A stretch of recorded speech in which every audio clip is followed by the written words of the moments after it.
Ba ba ba ba ba ba ba ba.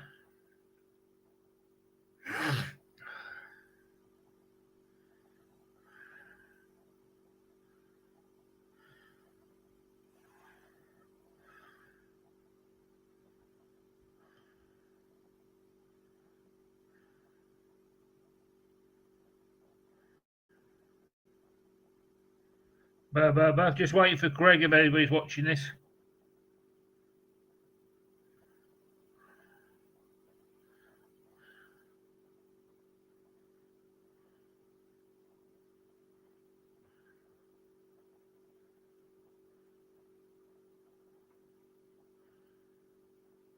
Yeah, if anyone's watching this, we're just waiting for my guest, Greg. Just doing another test run. That's all it is. It's going to be for half an hour or so. And we're just going to make sure everything's working.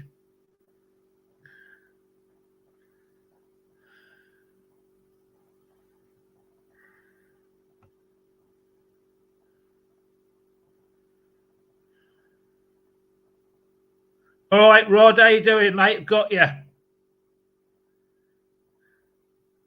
How you doing, brother? Yeah, I can see you, Rod. I'm just waiting for my guest. He should be here in a minute. Yeah, here we go. Okay, I can hear you. I can hear Yeah, you. I can hear you as well, Greg. That worked way easier than last time. Yeah, because you got the email. Yeah, I did. Yeah. Sorry. Yeah, I did. Oh. It's right. We've got a guest on, a friend of mine from Australia, Rocket Rod. Say hello. Oh, I can't see him, but is he on the chat or? Yes. Oh, okay. Yeah. Hi, Rocket Rod. How you doing, brother? Yeah, it's all right. It's worked this time. I emailed you, but the emails ain't working. I'm sure of it. And I sort of emailed you last time. I don't think you got the email. Rod says, howdy, Greg. Oh, howdy. Yeah. So he's just writing in the chat? Yes. He's in the chat. Hey, Rod, do you want to join us? If you've got an email, mate, I can send you it. But yeah, if anyone else is watching, we're just having another test. And welcome to the stream. How you going, Greg? I've had a wicked migraine for about the last 18 hours, but it's starting to go away. We had a big snowstorm and everything, but well, whatever. Get through it. Yeah, they reckon we've got one coming as well. Rod, if I send you a link, mate, you can join us if you want, if you've got nothing else better to do. Yeah, I'm the same boat. I had 2 injections, one there, and it's all come up. It's reacted like the last one did. It's like a golf ball on the side of my arm. Yeah, no. Yeah, I've had enough of those injections. 4 COVIDs, I think, and other flu shots, and like. That's what I just had. All that, yeah, yesterday. She said, I'll put one in each arm to balance you up. I said, what do you want me to do? Jump up and down to mix them up? Yeah. Now, anyway, sorry. Sorry, do you want to show some records? I've got one to show. It's not really, it's a new record. It's not metal, but I thought I'd show it anyway if there's a reason for it. Yeah, I'll just show you first for if our Black Sabbath Top 5 Aussie or show gets going next week. Right. Martin Popoff has a book, and it's huge. Like, it's got great pictures, information, and right. Well, I showed that picture the other day, but anyway, I've been going through it just to highlight little comments. Right. So little tidbits of information that we never knew or forgot or whatever that I'll just add to the actions. So, and there's great pictures, like great. That's amazing. That is, because it's funny you should say that, because they showed a program on here about the making of the Paranoid album, and it was an old film. I think it was 2011, and they were telling you all the story behind the songs and all that stuff. And Tommy Iommi was doing the riffs. He was playing them on his guitar, like, and how the songs came about. Most of it's anti-Vietnam stuff. Two of the tracks, and I learnt the meaning to fairies wear boots as well, and skinheads. Sorry. Oh yeah. There's an interesting story behind that because it doesn't. I never knew for years and years what the heck that meant. Fairies wear boots. What does that mean? But finally, I just read just this morning about it. About there was 20 or 25 skinheads, and there was only 5 of the Black Sabbath guys, and they beat up all the skinheads, and so they just called because they had those knee-high That's boots, right. those skinheads. So they just I just thought fairies were boots. I don't know. Yeah. But no, apparently 2 of the songs were really sort of because one of the songs was very trippy. I think it was the 3rd track. I can't listen to it. It's sort of, it's very psychedelic. Yeah. And they were saying the story behind it and stuff like that. And it was really interesting. It's about Vietnam, and there's 2 songs in there he wrote about Vietnam. And there was other stuff on there, Paranoid, how that came to about, going crazy like. Because he said they're all starting to do hallucinogenics and drugs, and they're finding the way, if you know what I mean. And it was like, a bit nuts. Yeah, you're probably smart to not do 8 albums in I one thought that because it's going to be a long show. I think 5. 3, 5, but I think 5, the first 5, because Ozzy, I can't repeat on here what Ozzy said about never say that. I think it was the 5th one. Was it Never Say Never or something? The last album he did before he got kicked out. Yeah, Never Say Die. Never Say Die, that's it. But Ozzy, I can't repeat what he said, but he said it was a piece of beep, if you know what I mean. Yeah. And he said it's a rubbish album, it's a terrible album. But the other, I like the 3rd one because it had Sweet Leaf on it. I can't even remember what it's called now. Oh yeah, Masters of Reality. Yeah. So I think I'm losing my mind. My brain's getting worse. The older I'm getting, I just can't recall stuff as good as I used to. You know what I mean? I'm probably not eating enough greens or something. Yeah. Well, memory improves with age, doesn't it? Isn't that not mine? Did Rocket Rod comment if he's coming on to the? No, nothing. I don't think he wants to, but I just invite him. He wanted to have a chat. But we ain't got anybody watching according to this, but I hope it'll pick it up soon. But I'm not bothered anyway because I'm glad you picked it up from the email, if you know what I mean. Cause I didn't think you got the last one, and it's been bad for the last couple of weeks. I think a lot of my emails haven't been getting to you. Yeah, it could be. Yeah. But thanks for sending that video last week about the Fury. Blimey, that's a good band, isn't it? Oh yeah.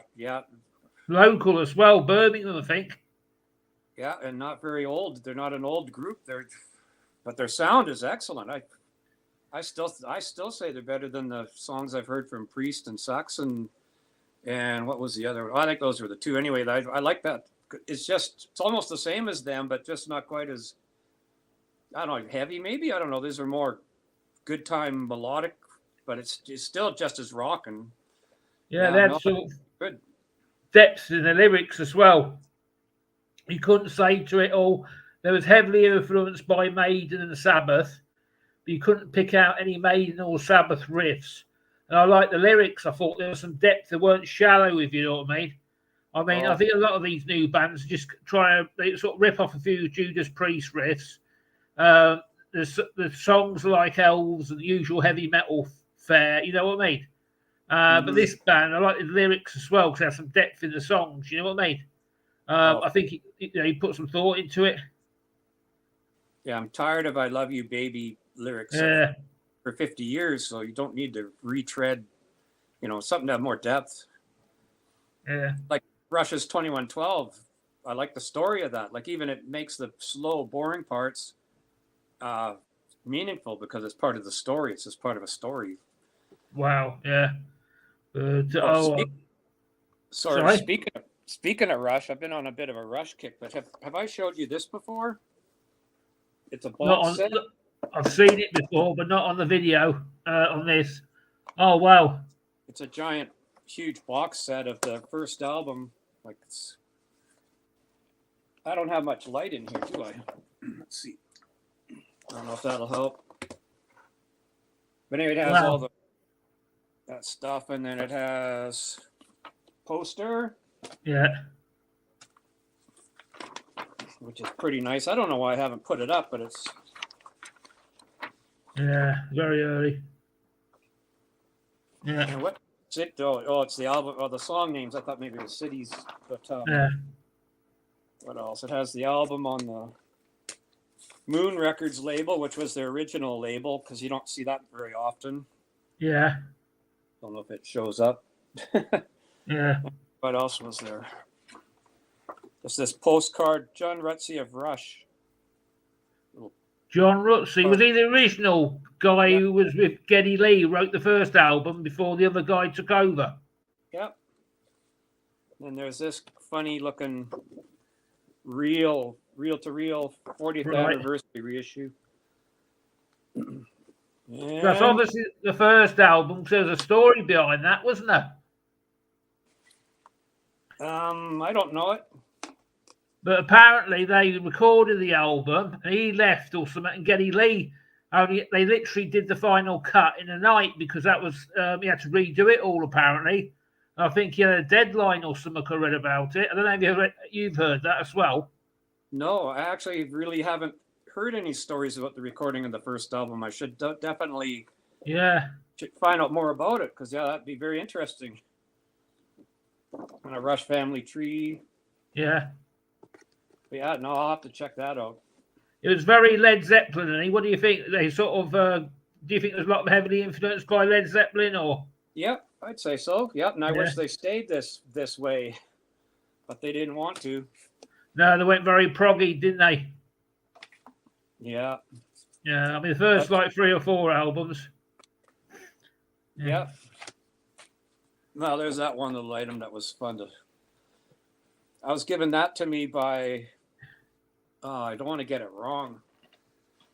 One of the guys from Coney Hatch, I think it is. My brain's not working. I didn't think this through, but anyway, I was given that as a gift because he was involved with this album getting reissued and stuff. So I interviewed him. His band was coming to about 5 hours away from here. His band was coming to or maybe it was Coney Hatch. Anyway, so I got to interview him and then meet him at the concert and stuff like that. And he gave me that as a gift. And I gave him some gifts too, just as a thank you to come on the radio show. But yeah, that was pretty amazing gift to get. Holy, I've never given that away. That's just too neat. No, keep that Working Man, like the one you like, Working. Is it Working Man? That's one of the, probably the best track off that. It's like, to me, they did the best song title ever. I love the song. It's probably my favourite Rush song. But I absolutely love the title. I always have done since I heard it in the very early 80s as By Tour and the Snow Dog.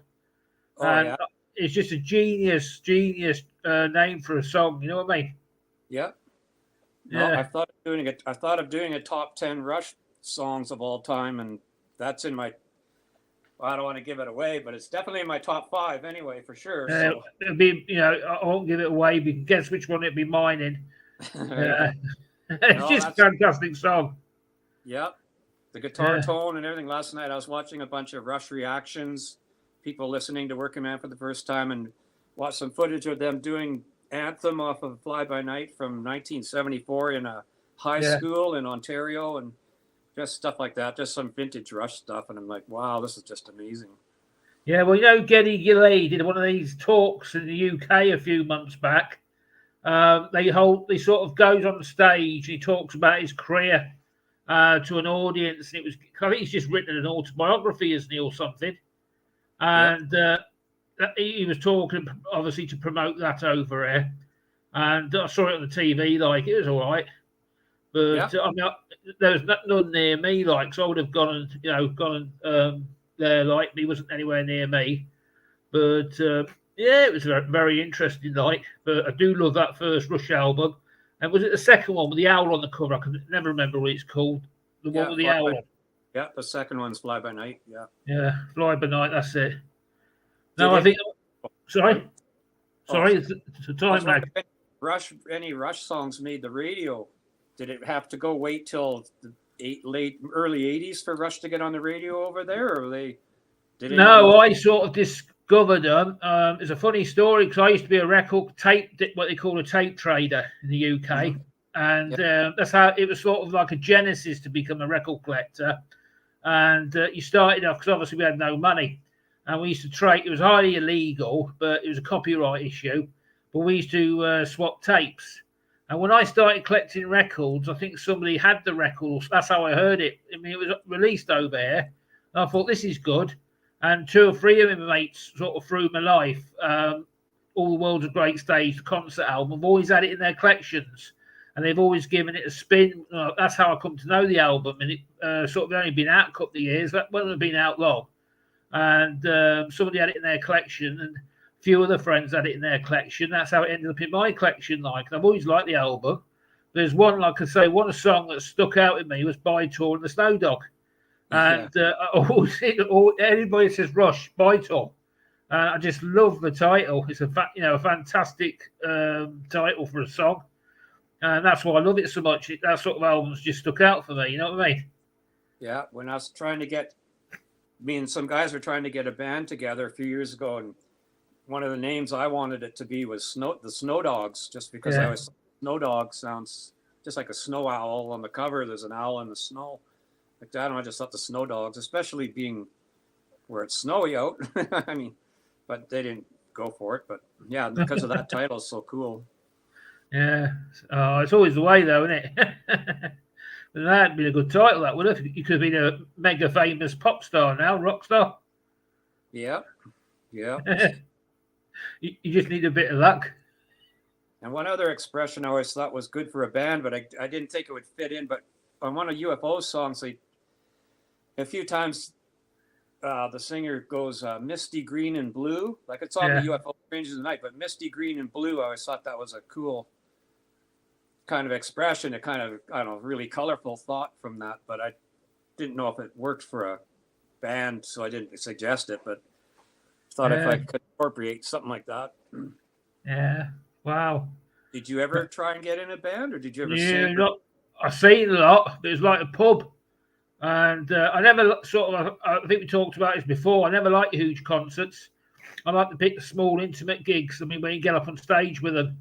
And there's all these like garage punk bands. There was various styles. There was cartoon punk. There was a bit of ska, and a bit of ska punk cartoon mixed in. Where all punk bands dress up as cartoon characters, not cartoon. They dress up as Undertakers and stuff. It's not, and all this stuff. It's called. There's a name for nursery punk, and there's a bit of menace. The music was good. But you've got to be careful in this country when you mention punks, because in Europe, they're ultra right wingers. They don't like certain groups of people. But that's why I was reluctant at first. But no, our lot were great. We loved everybody. You know what I mean? Everybody was welcome. And I went to a lot of gigs. There's quite a few famous bands I've sort of seen. My friend was in a band called The Contempt. They've been about since the early 80s. He was a drummer till he left. Cancer used to play there, but I missed that show. And some of these couple of people. One guy had auditioned for Iron Maiden. Then Dickinson got the job. And there's sort of ex-famous musicians used to play down there. You know what I mean? But I think they all sort of the idea of fame sort of passed them by. They were just playing for the fun of it. You know what I mean?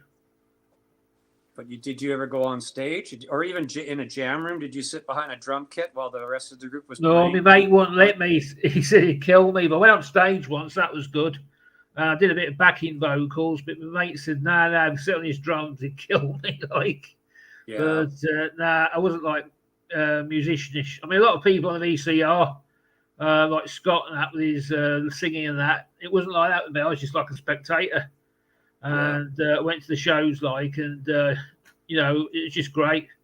I mean, I've seen a lot of like punk bands, but nobody sort of really famous. But they give you the best show when you think about it, because none of that sort of commercial thing. It's all sort of from the heart. And we had some great shows down there. Then they went and demolished the place. So I think it's a housing estate now. So we've got no what you call it. no venue locally. You've got KK Steel Mill. That's KK Dowling's place of Judas Priest. He only lives down the road, 5 mile away. That's his new place. You'll have to ask him, knock on his door, and ask him to be on the show. Yeah, I thought about that actually. I wonder if he would or not. Well, he might be on tour and everything, but he might think it would. Yeah, he is at the moment. He's got that new album out. I don't like the band. I've got to say, but I'm not into it at all. Yeah, it's not. Well, sorry. That's not my. It's not quite my style either. It's a little heavier than. It's just a Judas Priest tribute band. You know what I mean? I think I'm not sure, but I heard Rob Alford's taking legal action apparently against it. It's just a Judas Priest. To me, it's just a Judas Priest tribute band. And one of the songs had about 4 different Priest riffs in it, apparently. And they just sort of redubbed them and mixed them up, if you know what I mean. Oh, yeah. It's just not my cup of tea. Yeah. Well, it's pretty hard to top Unleashed in the East, so there's nowhere to go but down after that. Yeah. I mean, that's a classic, wasn't it? But no, I think because because you've got Judas Priest, you've got KK Dowlings in the band now, and I just don't like them. I just think they're like a Judas Priest tribute band. You know what I mean? Well, why not? He deserves it. He was there He's an original Priest, so yeah. He should be allowed. But yeah, I don't understand why Priest never had him back. He must have, I'm just putting it must have already made Rob Alford angry, or must have made somebody angry in the band. You know what I mean? Yeah, something like that. Yeah, KK's book was interesting. Have you read it? Yeah. Oh, yeah, I read that book. Yeah. Yeah, that was a good book. Rob Alford's one I can't read. I got through to about the 2nd, 3rd chapter. It's too heavy for me, some of the stuff that he was talking about in there. Have you read it? Yeah. He has 2 out, I think, or 3, but yeah, the one I read, it was okay. It was still okay. I still like some of it. I didn't. I think I sent you it and you passed it on to King Scott Waters, but it's too much for me. Yeah. Oh well. I mean, the music side of it was good, but there's another when you were talking about the other stuff. You know what I mean? Yeah, he went into that in detail, but and I'm not going on. You know what I'm talking about, but I'm not saying because I want to keep this channel decent. He talks about a couple of things. It's really, really bad. It's too heavy for me. Yeah. Oh well, it's the rock and roll lifestyle. It certainly is. There's probably way worse than that. Yeah, not for me. Would you like to live the rock and roll lifestyle? Well, I sort of did when I was 16 to 25 or something, I guess. Sort of. I never toured with a band or anything, but yeah. I don't know. After that, I found Stryper and different road to walk. So yeah. Which was good because I was probably going on a road to destruction or whatever. Yeah, me too. Mine lasted till I was mid-30s. 2001. And that's when I got, I nearly died 170 times. But that's another story. And that was me finished. I've done some serious stuff, I have. And, it's, you name it, I've done it basically. And I've got to be careful what I say. But, you can leave it to your imagination. Yeah. No, everyone's young and reckless till. That's right. I mean, put it this way, Doctor, every time he sees me, when he greets you, he says, please that you're still with us, Mr. Lamming. That's how the doctor greets me. He says, nice to see you again. He looks at me, he says, I'm pleased you're still with us. Yeah. That's I think it's 2001 I finished. And that was it. Oh, yeah. Well, I was single. I had nothing to, no wife or anything like that. I mean, what else do you do? You know what I mean? Yeah, that's right. No wife to keep you under control. No. I don't know. Boys will be boys. Exactly. Yeah, I've got a little record. It's nothing metal. It's something I bought cheap. And, it's a Springsteen deal. But I only bought it because my favourite songs on it. Jungle Land. I always buy any CD of his. My favourite song of all time, that is. And yeah, it's just a little deal. We get a little DVD with it, and I just wanted to show it. You want to look out for these because it's like these. I think you've shown them on your channel as well. You know these foreign studio recordings they do in a studio, and they're broadcasting all the gigs now. I think UFO's got a lot out because King Scott showed a few, and I had a look on eBay the other week. I couldn't find any, but I'm sure Scott showed a lot of them deals on his channel. And you know, it was very cheap. The Sony bought it for one track, so I tend to buy anything with Jungle Land on it. You know what I mean? It would have been great if it was live, but it's not. It's just a studio or a concert version of it. It'd be nice if it was on the DVD. It'd been a bonus. But yeah, it was King Scott's fault. I blame him for that. So I was watching his video the other night, and you know, he bought a UFO because apparently UFO's got loads out at the moment. Various gigs have done. Yeah, I know. Yeah, no, UFO is amazing. So yeah, because they're bootlegs, aren't they? I don't think they're authorized. Yeah, or unofficial, semi. Maybe UFO's cleared it with these little labels now. I don't know. Yeah, it's all. Hopefully, the band gets a cut from it anyway. Yeah, hope so. But yeah, it's all like that's definitely a boot to Springsteen's music's the most copyrighted music on the planet. I mean, no, you can't even come because he sold all the rights last year for $500 million, but nobody could do a cover version of any of his songs. He stopped it, or he wouldn't let anybody do it. And you know, it's probably it used to be the most copyrighted music on the planet. You just couldn't, you wouldn't release it to films or anything. That's why you never see hear Springsteen songs on any films except for one where he did Philadelphia. You just don't hear it, but now it's all sort of public domain. You'll probably hear loads of Springsteen songs on films and stuff. But it's like a lot of the heavy metal bands because that's what caught Judas Priest out, wasn't it? Did you read that? I don't think so. Yeah, well, you know when they did Johnny Be Good off the one, what is it called? The electronic keyboard album, Ram It Down. Yeah. And it was Johnny Be Good. And apparently they were trying to get, you know, in the early, they were offered to do a film music. And a lot of bands, metal bands, the period were making tons of money out of it because the song was appearing on a film. I think John Parr did it with Tom, one of the films. He made a mint out of it. And Judas Priest thought they could follow suit. So they did Johnny Be Good for a film, but they didn't use it apparently. That's the story behind that, I think. But I know it's got a story behind it, or it never would have been on the album. Yeah. Yeah. And actually, for Springsteen, I had a story I just read in the Sabbath book. They were talking about the bands that Sabbath toured with either their first or second time in North America, and they were the backup bands. But correct. One of the headliners, they talked about Mountain and whatever, and then they said some name I never recognized. And in brackets, it's something that Bruce Springsteen was in this band. So it was in a band. Yeah. Bruce Springsteen opened up for Black Sabbath, but he was with some other band. I don't know what it was. Yeah. Interesting. It was, isn't it? So I knew that as well. It's a little boy or something, little boy in something it was called, or had a strange title to it. And it was like, I can't remember the song, but yeah, he definitely did back up Sabbath. And it was it the first or second tour? I think it was the second tour, the Paranoid tour of America, because they did a big tour then, didn't they? So that's when they started really kicking off in the States. I don't think the first album did much, but I think it was the second album that was a springboard. You know what I mean? Yeah. But well, I've got to ask this question because we might not be able to fit it in trying to go over 5 albums, but what was your gateway album to Black Sabbath? Like, did you know about them? Yeah, sort of Paranoid. That was strange because I think it must have been re-released. I can't, because the dates are throwing me. Maybe it was re-released in 1978. It'd been in a commercial or something. Wow.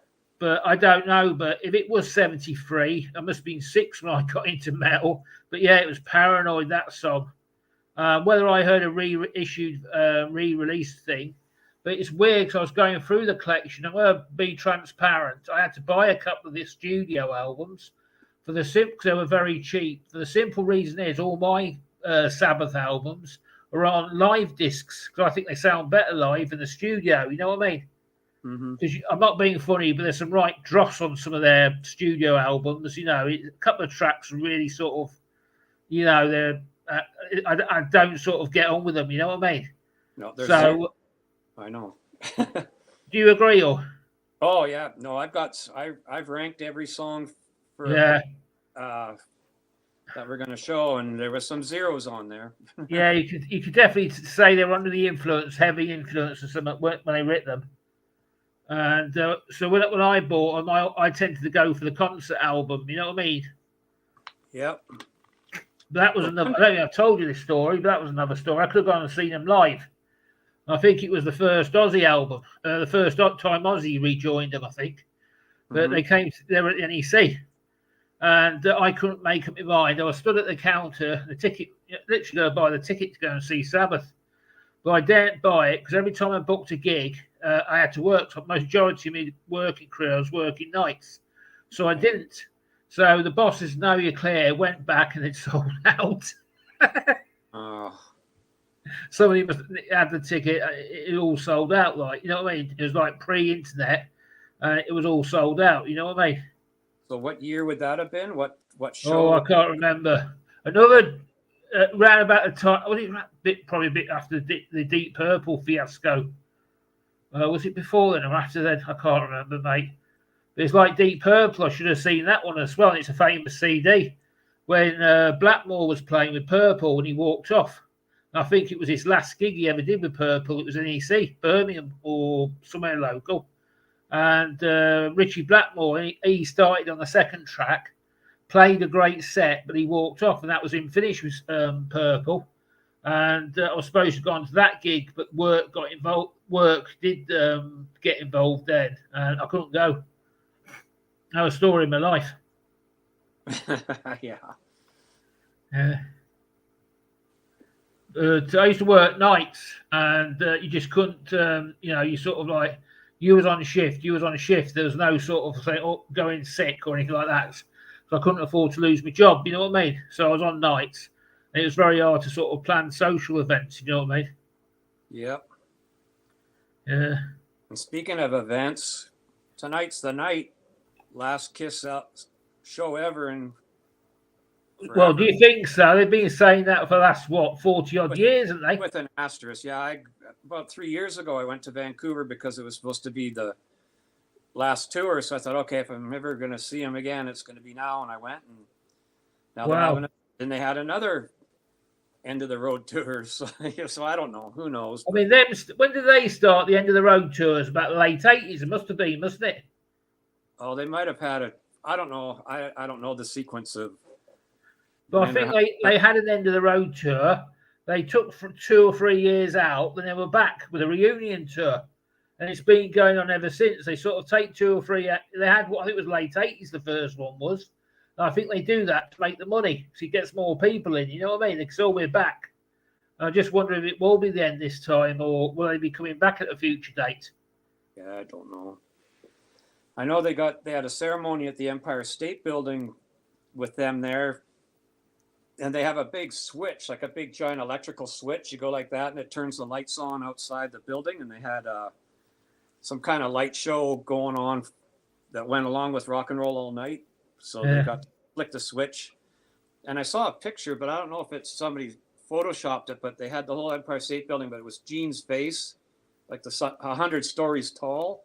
So I wondered if that actually happened or not. I don't know if it was just a Photoshop or that was part of the deal, but it and a guy I know, he's actually a city councilor in our city here. He's in Madison Square Garden. It was either last night's show or tonight's show. Flew to New York, and we're 3,000 or 5,000 miles away, but he liked Kiss that much, so he's at the show.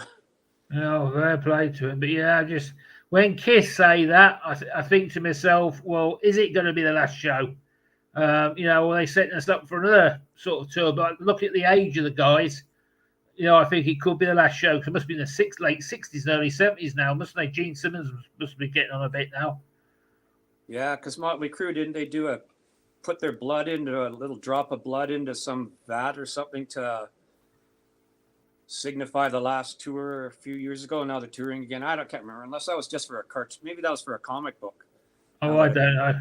Wrong, but yeah, Kiss or Motley Crue said you could get Motley Crue blood in your ink in the comic book or whatever. Yeah, I mean, I'm Motley Crue. I sort of lost them after the first album. And 91, I got all their albums except for the first one. I think that must have been pinched. But I've got all the vinyl in the bedroom. I used to buy the records when they come out. But in 91, I thought this band's utter rubbish. They're not no good.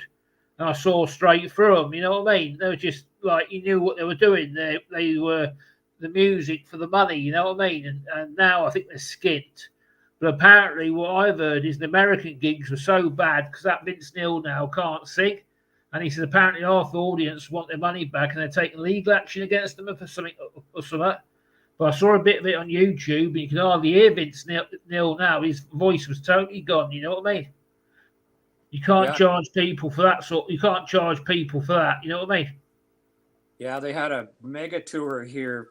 And it was, well, not here. Vancouver was the closest. Well, Edmonton, Calgary, too. They're all 500 miles away. But I know some people I talked to that went to that. It was Poison, Joan Jett, and Motley Crue, and one other band. I can't remember. But every single one of them, people that I talked to, they thought they enjoyed all the other bands. Oh, Def Leppard was the other one. They said the crowd was going nuts for Def Leppard, but people, Motley Crue was the headliner. Yeah. And all I've heard every single person say was the singer couldn't do it that well, so they are all disappointed. But yeah. Well, don't know about Poison. I've heard their original guitarist must have rejoined them. CC DeVille's back with them, isn't he? So I was watching them today, funny enough, live. Watched them for about 20 minutes. I think they were in somewhere in America, and CC DeVille was the guitar, and it was a good show. I saw the first. I was a bit busy. Another funny thing, I was reading Kiss comic books today, funny enough. I'm doing another video tomorrow, if the light's all right, or Monday. Because I found some more comic books I wanted to show that one I did last Saturday, so I could do a part 2. And I was reading a Kiss comic book today. It's not much cop, but it's well drawn and typical Kiss. But I was also listening to Poison. And because they sort of went a bit nuts because I think that he left and that's why they fell. But now he's back with them as well now, CC DeVille. So they were really good, Poison up. Very underrated band. Yeah, I've just brushed them off. I haven't. There's a few songs I really like by them, but I don't have any Poison albums, and I've never made a point of really listening to them. Just like Cinderella. I just bought the DVD. It's a CD and DVD, but I was in the car on a trip, so I got to hear the whole concert from Cinderella. And they had a few really good songs, and then they have then it was the shot of death for me. Then an acoustic song came on, and then it clicked to the next song instantly. Another acoustic. Oops, hi. So yeah, they're high hit and miss, but yeah, Shirley really likes Bret Michaels. He's pretty sweet. Yeah. Met him. You got to meet him for a few seconds. Yeah, I talked to him and whatever. He's adorable. Well, yeah, I was watching him live today on a video. I just had 4 tracks. I can't remember where it was, somewhere in America, and he sounds pretty good. Because obviously they're getting on a bit. He still sounds good. Yeah, he sounds good, and he's super nice to talk to. Oh, fair play to you. See what sweatshirt she's wearing? No, just having a look at that. What's that one? I can't get the right angle. There. England, Manchester, England. Wow, yeah, it's just up the road from me. About an hour and a half down the M6. Well, that's where Coronation Street is. So that's it certainly is. Why are you wearing sunglasses? Because I always do when I do these videos. Why? I don't know. There's another guy. Why the sunglasses? It's your trademark, Greg. Yeah, there's a guy. He does videos and he always comments on my videos every single time from Finland, and he's always worn sunglasses during his videos. So I thought, he looks kind of cool. He always has his little trademark, so I just thought I'd do it too. Yeah, mine's not a trademark. Mine's an essential thing, or else I won't be able to see anything. Yeah, but if you took them off, people would think you're a 20-year-old rock star, probably. Yeah, everything's blurred. I can barely make you out. I can see that Shirley, forget it. She's just a blur. I can't read anything I or see usually anything. am. I'm just kind of this big blob. No, you look nice. I'm not saying that. I just I can't see without the glasses. It's old age. Do you believe I had 20/20 vision in '99? They said I was the best eye test. This woman has been an optician for a whole career, and she said I gave the best eye test she's ever had in a long career. And about 3 years later, I started going blind as a bat, and my Oh, eyesight's boy. got so bad now I'm up to 2 pairs of glasses. Yeah, I've worn glasses since I was like 14 or something. No, I was lucky. I didn't need them until recently. It was about 2006, I think my eyes started going, somewhere around that area. Oh, well, I'm going to go upstairs. You guys carry on. I just had a doggy fix across the road, so I'm good. You just had a what, sorry? A doggy fix. Oh, fair And the play neighbors to you. across the road got a couple of dogs visiting, so I saw them earlier today, and then my friend Judy was walking with me. I said, "Oh, I think you need a puppy fix too." So we went and played with the dogs for a little bit. Oh, lovely. Well done. Yeah, we've got a dog, but unfortunately it's from Bulgaria, my cousin's dog. It only barks in Bulgarian. Nobody can understand him. Okay, you got the best line of the day. Yeah. How's your auntie doing? Oh, she's in a home. Basically, she's got no memory, no coordination. She knows who I am, and she knows who my cousin is, but she doesn't know anybody else. Oh, well, at And least she she cut. still knows you guys. Pardon? I say at least she still knows your voices or your... Yeah. She still knows me. She still knows Donald, but that's about it. This lady, she goes to see her. With me, the trains are on strike until this Saturday coming. I can't go because the train strike, so I haven't seen her for about 3 years. And no. hopefully, I might be going up to Christmas, but I don't know what's happening because my other cousin, he's looking for a house at the moment, and he's technically homeless till he finds somewhere. So I don't know what's going on. And does he live in the same town as you? No, Donald, they live down south in a place called Wiltshire. It's famous because of that. You might have heard about this. Westbury, where they live, is famous because it's a white horse on the side of a mountain. And it's like huge. If you Google it, you'll see Westbury, you'll see the white horse, and it's a famous English landmark. Everybody knows it. You know what I mean? This white horse is huge. It's on the side of a cliff. And that's what it's famous for. He made it? No, it's been there for hundreds of years. Oh, okay. I don't know who made it. So somebody probably drunk and thought a bit of graffiti on the side of the hill. But it's been there. Like that's what they're famous for down there. Oh, okay, I see. But she's at I better not mention it because she's at a famous place as well. But yeah, she's in her home now. Yeah, getting old. It's not. Knowing my luck, well, me and Greg and me will end up at home. They play disco all day, and the stuff that we've avoided all our lives, like they'll play ABBA and Bee Gees. Yeah, it's great, and I'll come visit them then. Yeah. But if they play his music, well, I don't know. Yeah, get the old pensioners rocking. Yes, exactly. Yeah. Okay, I'll leave you guys to it. Good to see you. Okay, Sean. Nice to see you. Have fun. Yeah. But now it's definitely working now. At least we know it's all working straight. Yeah, no, that's the good thing. Yeah. Never heard of him. Oh, Elvis impersonator. Yeah, Elvis impersonator, yeah. Wow, I think there's something a bit sad about that. What do you think? Well, he lived a good life, I guess. It's kind of a waste that he had to die early, I suppose. But well, I don't believe he did. I mean, I've talked about this a lot of people. I don't believe Elvis died in '77. I reckon he faked his own death. And there's always something nagging in the back of my mind. Maybe he did. You know what I mean? like, so he could have a peace and quiet life. Yeah, because apparently they said everything about him wasn't real. He wore a wig on stage. The cyborgs were fake. They're all part. You know when he used to leave the building early, that came about because they did. In case his wig fell, or in case they didn't want to see him without makeup. But apparently, somebody told me he was born blonde like me, and he went bald at a very early age, and he wore a wig from the I think in his late 20s. And if you notice, his hair never changes in all the films he did. And I Yeah, thought, it's just too perfect. You know what I mean? Yeah, it is always perfect.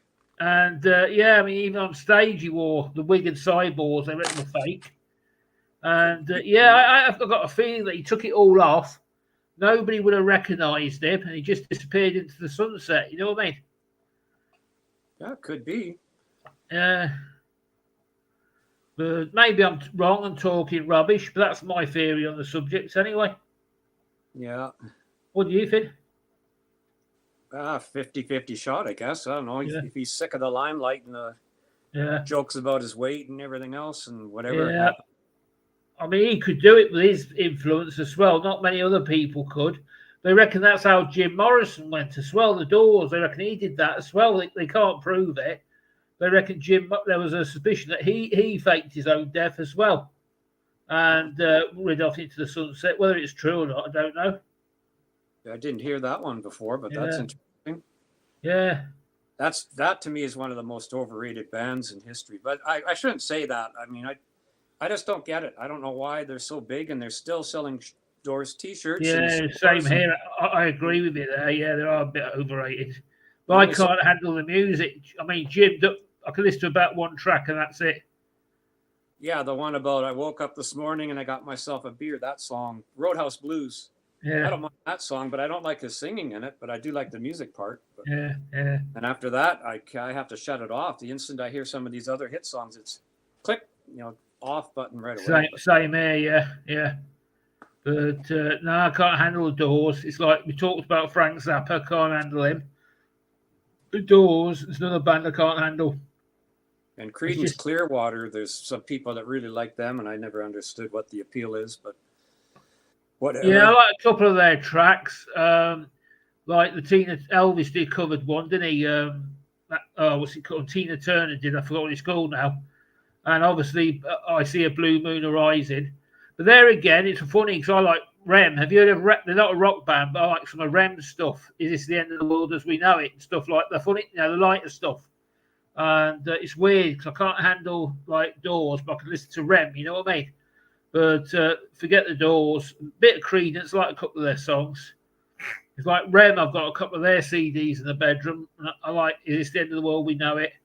And that they had a huge CD, didn't they? And some of that sort of was all right, but I didn't know that. I know that line that you just said. The end. It's the end of the world. Yeah, it's the end of the world as we know it. Yeah, it's Rem. That's the band Rem, R-E-M. R-E-M, yeah.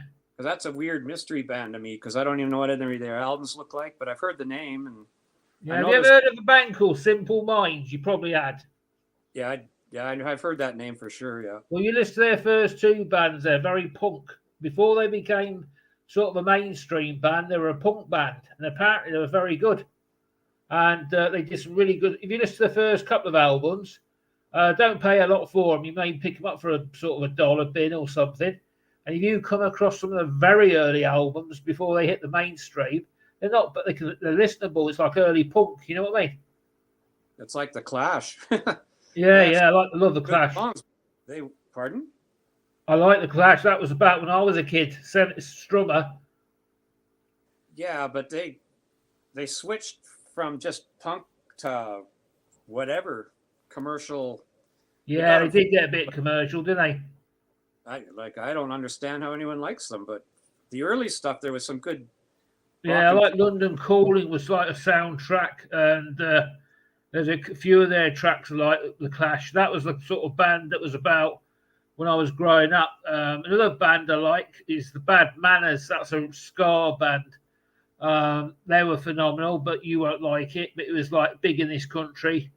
Madness, if you was come from London or where I came from, that was sort of the music as well. I love in metal and rock. Don't get me wrong, but I can listen to them two bands. But the Pistols, because I think I've told you this before, they performed down the road from here in a hall in Newport as part of their tour, apparently. And I never knew that until a friend of mine told me about 3 months ago that they did a gig here, local gig. It was only a small town hall, but it was on their tour. That would have been unbelievable. Yeah, it was. Yeah, it would have been, wouldn't it? Yeah, I think it was a Matlock era. It would have been as well, not Vicious. Oh yeah, that's good. Yeah. Yeah, yeah. I think things went downhill when Vicious joined the band, didn't they? After that, when he joined, after Matlock left. Yeah. Yeah, sad, isn't it? Glenn Matlock, the way he talks in an interview, he just sounds so. You think of the Pistols as this big punk band, rebellious and everything, but he's like the nicest guy. Yeah, yeah. What got me wrong? Do you know this? They ripped off an ABBA riff. What about ABBA? You know, the Pistols is one of their songs. You know that one, Pretty Vacant. Yeah, I love Pretty Vacant. Yeah, you know the beginning, the riff, like dun dun, that sort of guitar riff to start. That's I'll text you as soon as I find out. I'll message you. And it slipped my mind, but that was an ABBA song, the riff. Yeah, he ripped it off an ABBA song. I forgot what it's called. Not Winner. I think it was Winner Takes It All, but I may be wrong.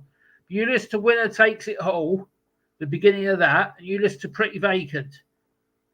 That'd be fun. I'd like to hear that. Yeah, you listen to Children of the Grave by Sabbath, and you listen to the Doctor Who theme. They ripped the Doctor Who theme off in that. I don't know the Doctor Who theme. I don't know the theme. Yeah, you listen to the Doctor Who theme, and you listen to Children of the Grave. Wow, I never would have guessed that. Yeah. But apparently the Pistols, when he did Pretty Vacant, it went done that beginning, and I'm sure it's Winner Takes It All. You, after we finished, have a listen to. I mean, you won't stand more than 10 seconds of Winner. All it needs is 5 seconds of Winner Takes It All. Then you listen to Pretty Vacant by the Pistols. Okay, and don't do it, mate, on this channel because we got blocked last time because they copyrighted us the music. Oh, they did? Okay. Yeah, it's a big no. Yeah, do it after, man. Yeah, no, that's good to know because I didn't know if live streams were. Yeah, we got blocked in.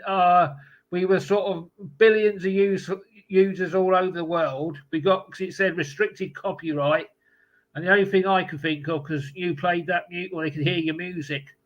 That's what they did us for. So I thought I'd mention it. Okay, no, that's good because I've seen people. Scott's friend, Harmless Rebel, he does a 3.5-hour show where they play music. So somehow they play their music on their live stream, but wow, I'm not get away with it. But then how does anybody? Lots of people put up Smoke on the Water on there, and it's never copyrighted. Exactly. I don't know. But I've got another bit of news. We got a syndication from American Channel.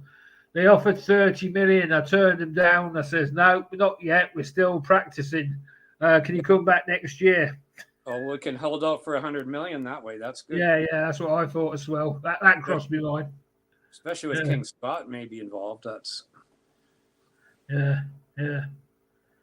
Anyway, I'm going to clock off in a minute because I want to keep. I don't know what time is it? I haven't got a time here. It's 3:00 my time, so it's 11 o'clock. Yeah, it's 2 minutes to 11 here. It's right. I've just realised there's a clock on the computer.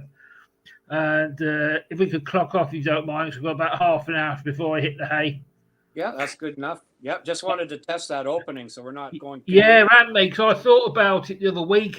Well, not the other week. A few days back, should we do another test run for next week? Just because I was a bit worried because the way you had to come aboard via the stream on the right-hand corner. Because if somebody else had touched that, they could have come in as well. And they got to send it. So I thought we'll sort that out sometime. So I sent it on that email that I knew was getting to you. And obviously you got it because you're here. So you'll get a huge dump of emails off me soon. I apologise anyway. Yep. Oh, well, okay. Well, that's good. No, that's really good to know now. One less thing we have to worry about. Okay, I was say, Kings, I've sent you the message.